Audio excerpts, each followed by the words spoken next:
পহেলা মে বিশ্ব শ্রম দিবস। শ্রম আর সৃজনশীলতা যেখানে একসূত্রে গাথা, সেখানেই জন্মেছিলেন বাংলা ও ভারতীয় উপমহাদেশের সঙ্গীত জগতের এক অনন্য সাধক মান্না দে, যিনি কেবল গায়ক নন, ছিলেন এক জীবন্ত সঙ্গীত শিল্পী, যার প্রতিটি সুর ছিল সাধনার মতো।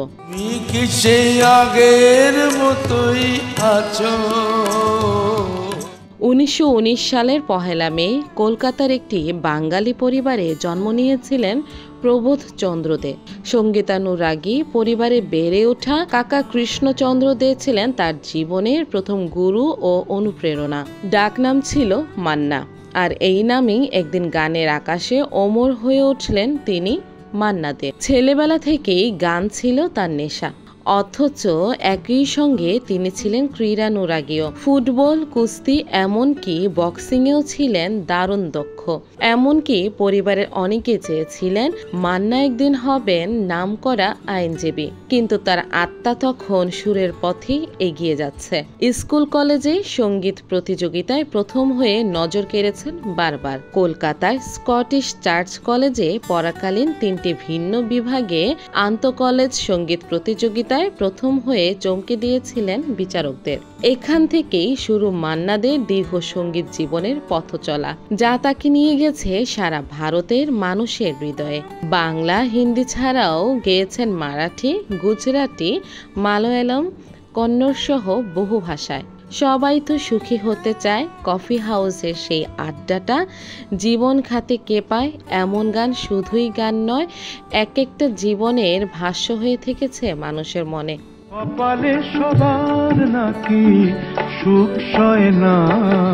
মান্না দের জীবনে সবচেয়ে মায়াময় অধ্যায় তার প্রেম। 1950-এর দশকে একটি রবীন্দ্র জয়ন্তী অনুষ্ঠানে প্রথম দেখা হয় সুলোচনা কুমারনের সঙ্গে। বাঙালি হলেও সুলোচনার ছিল রবীন্দ্রসঙ্গীতে গভীর অনুরাগ। সেদিন মঞ্চে একসঙ্গে গান গেয়েছিলেন মান্না দে ও সুলোচনা। গান গাইতে গাইতেই গড়ে উঠেছিল সুরের সেই বন্ধন, যা পরে হয়ে ওঠে জীবনের বন্ধন। দুজনের মধ্যে তৈরি হয় ভালোবাসা, বিশ্বাস আর একে অপরের প্রতি গভীর শ্রদ্ধা। তবে এই সম্পর্ক মেনে নিতে চায়নি মান্না দের পরিবারের অনেকেই। তবু পাশে ছিলেন তার মা মহামায়া, যিনি পুত্রের পাশে দাঁড়িয়ে সব বাধা অতিক্রম করতে সাহস দেন। 1953 সালে মান্না দে ও সুলোচনার বিয়ে হয়। বিয়ের পরের জীবন ছিল সঙ্গীত ও ভালোবাসায় ভরপুর। সুলোচনার অনুপ্রেরণায় মান্না দেকে অনেক নতুন গান করতে সাহস জুগিয়েছে। জীবনের বাঁকে বাঁকে থেকেছেন ছায়ার মতো। এই সুখের গল্পে ছেদ পড়ে 2012 সালে। সুলোচনা ক্যান্সারে আক্রান্ত হয়ে মারা যান। স্ত্রীকে হারিয়ে ভেঙে পড়েন মান্না দে। এরপর থেকে নিজের ঘরে স্ত্রীর একটি বড় ছবি টাঙিয়ে রেখেছিলেন তিনি। দিনের পর দিন, ঘন্টার পর ঘন্টা চুপ করে বসে তাকিয়ে থাকতেন ছবিটির দিকে। চোখ দিয়ে গড়িয়ে পড়ত অশ্রু। তার একটা ইচ্ছে ছিল সুলোচনার স্মরণে একটি অ্যালবাম করবেন, নিজেই গাইবেন সেই গানগুলো, যেগুলোর প্রতিটি লাইনে থাকবে ভালোবাসা, স্মৃতি আর শ্রদ্ধা। তিনি চাইছিলেন যেখানে থাকুক দুটি রবীন্দ্র সঙ্গীত, যা এক সময় তাদের প্রেমে সাক্ষী ছিল। 2013 সালে জুন মাসে অসুস্থ হয়ে ভর্তি হন বেঙ্গালুরুর নারায়ণ হৃদয়ালয়ে। তখন বারবার বলতেন চিকিৎসকদের, আমাকে একটু তাড়াতাড়ি ছেড়ে দিন, স্ত্রীর স্মরণে একটা অ্যালবাম করছি।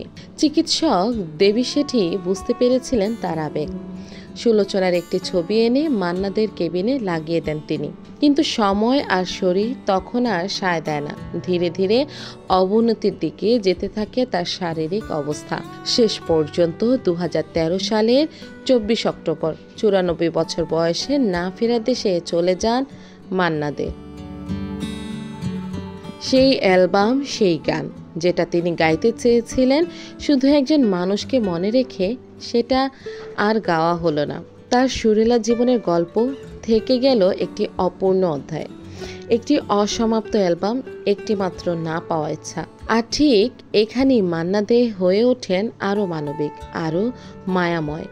কারণ শিল্পীর জীবনের সবচেয়ে সত্যিকারের গানটি ছিল ভালোবাসা, যার সুর রেকর্ড না হলেও রয়ে গেছে তার চোখের জলে অগণিত মানুষের হৃদয়ে। তিনি গেছেন, কিন্তু রেখে গেছেন হাজারো গান, কোটি মানুষের স্মৃতি আর এক অনন্য শিল্পী সত্তা। তার গান শুধু বিনোদন নয়, সময়ের দলিল, জীবনের গল্প। তার শেষ ইচ্ছাটা অপূর্ণ রয়ে গেল। তার সৃষ্টিগুলো আজও আমাদের জীবনে পূর্ণতা আনে, প্রতিদিন, প্রতিক্ষণে।